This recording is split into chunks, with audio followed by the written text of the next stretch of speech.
Hello YouTube and welcome to my first ever video, believe it or not. Today I'm going to be showing you how to make a force field on the popular mod for Minecraft, voltz, which you can get in the Technic pack, which I will put a download link in the description for this video. Most people will have one, and if you are watching this video you possibly will have one as well. So anyway, as you can see, the force field does take a long time to turn on. So you will have to give it a minute. Bit weird, obviously. So yeah, this is the force field. It's loud, obviously, but you can get stuff for it. Anyway, I'll turn this off and I'll show you how to make one. So to do this, I'm going to be starting on the creative, just because it would be easier for me to get the resources. So first off, we're going to need a photron capacitor, a force field projector, and some of these things, some of these scale modules. You want to put them there. You're also going to need any of these modules. So you've got a cube, a pyramid, a tube, and a sphere. Now I normally use sphere for mine because a sphere, well, it's just nice to have a circle in Minecraft. So anyway, you need redstone torches as well. So first off, we put down a couple of these. You're going to want a couple because this force field does take up a load of power. And then you're going to need to power these with anything redstone. It doesn't have to be torches, but I'm putting them down because it's easy. Obviously you don't have to put the redstone torches around the outside. I'm just doing this for a quick video. And then you want to put the force field somewhere quite near, so I normally put mine in the middle here. So what we want to do now is we want to open up your force field, and you should get this menu here. You put the sphere in the red block there, and as you see, it'll tell you what you've got there. Now, you take these scale modules, and on these arrows around the outside, you put in a couple. It doesn't have to be much, only enough so that it would make a decent size force field. So you should find you would only need 2 for a decent amount, and you want to put this frequency to 1. Now, you can get rid of the scale modules and the force field and the photron and the redstone torch, and you want to go now to the force field menu again. You're going to want to take some of these infinity power cards. Now if you're playing this on creative, I'm sorry, but I haven't actually found out a way to power these yet, but I am working on it. Anyway, for creative, you spawn in a couple of these, so you shouldn't need many. Probably about that many. And you just put one in each machine in the frequency tab, and as you can see, it's filled up with power. Then you want to go up onto here, put in the frequency 1, and turn this so it's looking like a box with a red arrow by it, which means it's going to drain the power to that. Now you want to do this for each one, so I'll just quickly fly through. And this just basically means that every bit of power is not going to go to anything else except from the machine in the middle.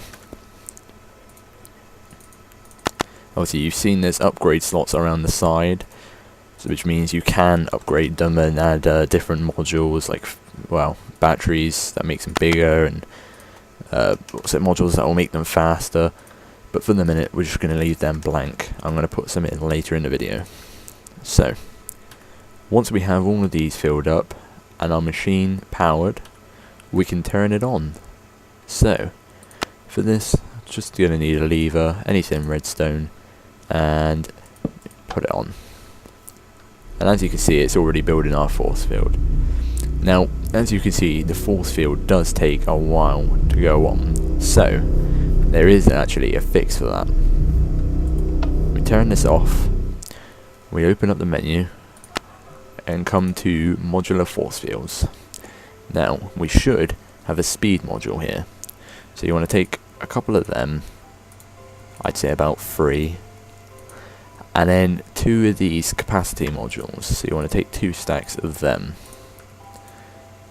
You want to put them in on the upgrades bit by the matrix, and that should, as you can see, increase the battery size, and it'll also increase the speed. Now for the last one, you can add any of these modules here. I like to put in a nice glow, so it means at night you can see the bottom of the force field. Anyway, while that recharges, we're going to go around to the outside of the force field, and we're going to make sure all of our batteries are put with these, which basically means it's just going to add to the transferring power. So we take one of these and we just plop it in. So obviously the battery one will work in this as well. I haven't managed to find any other upgrades, so to be honest, they're just your 2 types. Obviously I am doing this in creative, and I don't know how to make these, but I'm guessing the recipe may be simple enough. I will obviously have a look later. Oh, that wasn't it. Neither was that for some reason. Not sure it's done that one yet. And that one, yeah. So, now, oh, look at that. Nice sunset. Now that we have that done, we can turn this on. And as you can see, force field. Now, some of you, your force field may load. Mine's not loading as well because I'm recording this video. Normally, a force field doesn't take that long to do up, and when you do, break block just comes back, so there's no way to get in. Helpful for stopping pesky players and mobs from invading your home. So anyway, that's that.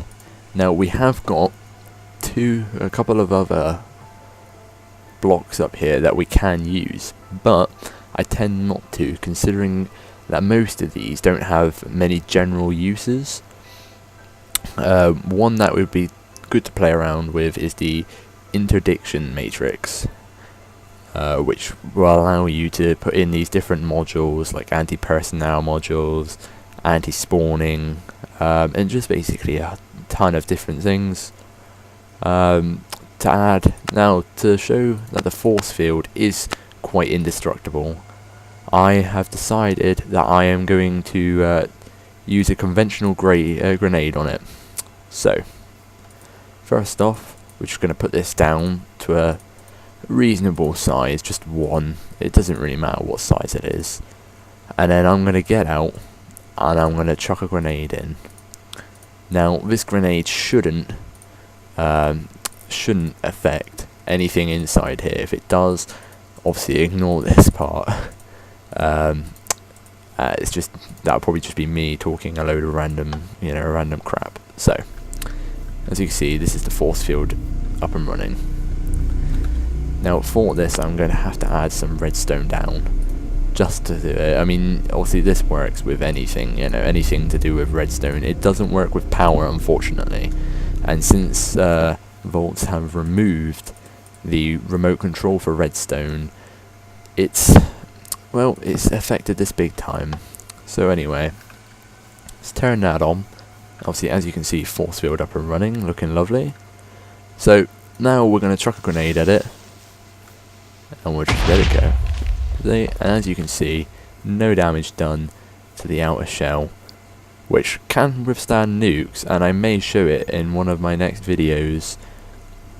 So yeah, that is the modular force field. I'm not going to be able to get back in there now, but oh well, it was worth it for you guys. Okay, I've been Moxie, and this has been Voltz Force Field tutorial. Thank you, and subscribe.